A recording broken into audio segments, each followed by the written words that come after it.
Hi friends, అందరూ ఎలా ఉన్నారు? ఈరోజు వీడియో బ్రోకోలీ పొటాటో కర్రీ అండి.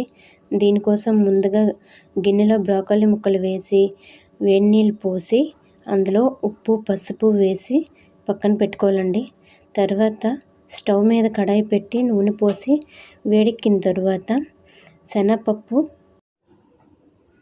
ఆవాలు, జీలకర్ర, ఉల్లిపాయ ముక్కలు వేసి 2 నిమిషాలు కలిపి పచ్చిమిర్చి, కరివేపాకు వేసి కలుపుకోవాలండి.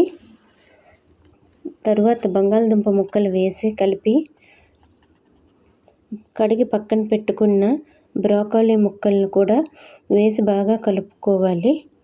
ఇలా కలిపిన దాంట్లో ఉప్పు, పసుపు,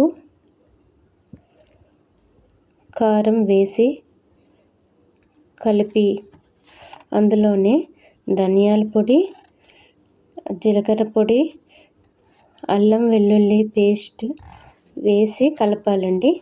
ఇలా కలిపిన దాంట్లో టమాటా ముక్కలు వేసి మరొకసారి కలిపి 5 నిమిషాలు మూత పెట్టి మగ్గనివ్వాలండి. ఇలా మగ్గిన దాంట్లో చిన్న బెల్లం ముక్క వేసి గరం మసాలా, చాట్ మసాలా, అన్నం వార్చిన గంజి అదే కప్పుతోని వాటర్ పోసి కలిపి మరొక 2 నిమిషాలు మూత పెట్టి ఉడికించామండి. తర్వాత కొబ్బరి పాలు వేసి మరొక 5 నిమిషాలు ఉడకనివ్వాలి. టేస్టీగా ఉండే బ్రోకోలీ పొటాటో కర్రీ రెడీ అయిపోయిందండి.